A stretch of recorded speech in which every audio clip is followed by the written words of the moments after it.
In Prince Edward Island, an average of 30 women and children use the support services of the Transition House Association each week.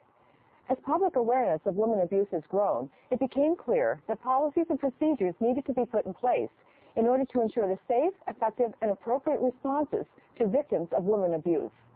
One thing that is important is that each responding system have a protocol in place, guidelines, a set of guidelines to guide the response, to know what questions to ask and what questions not to ask, to assess whether there's a large or a medium or small degree of danger to the people involved in the situation, and also to identify training needs in terms of responders. It's important for responders to understand their own reactions to abusive situations and to ensure that they're comfortable in their reactions so that a victim will be comfortable disclosing.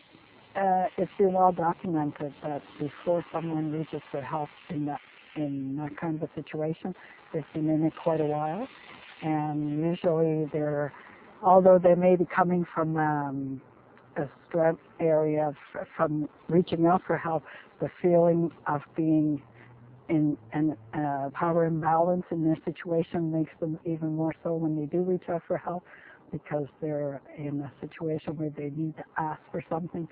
So if, there's always that danger of being re-victimized because they're not being understood or they're not being taken seriously, so they end up reverting back to what they know.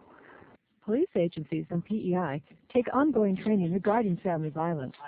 Women abuse protocols help police officers respond in a manner that should help encourage disclosure of abuse. From the information that they would have, both based on the protocols and from experience, there's situations that they would try and glean as much information as they can through our dispatch facility or 911. They have their approach procedures and things like that. But basically once they get into once they arrive at the residence, the biggest thing is to bring some calm to the area, to separate the individuals, that kind of thing. Sit down, talk with both sides of the party, try and determine what's actually taking place and things like that. Look at what remedies are available in domestic violence situations, be they emergency protection orders that are available. I think that the fear of abusive situations goes very deep in our culture. We also expect people to be able to solve their own relationship difficulties. We expect that abusive situations, if they initially occur, won't escalate. So our responses quite commonly are to blame or ask the victim why she doesn't do something about it. That makes it very difficult for people to come forward. There's also an expectation that you should be able to handle your own relationships. So the failure or the perceived failure in a relationship keeps people trapped in difficult situations probably longer than they should be.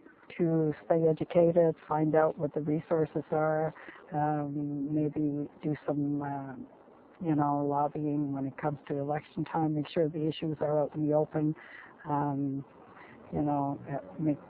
to advocate for safe housing, and to make sure that,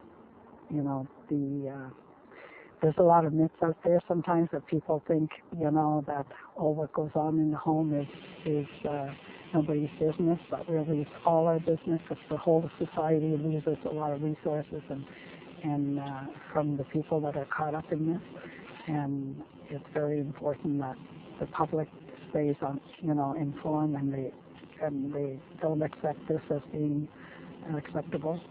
In the past year, women abuse service providers have fielded almost 8,200 phone calls. Please join us later in the show when we take a look at some of the services and protocols that have been put in place to assist women in abusive situations. From the Charlottetown Police Communications Center, I'm Susanne MacDonald.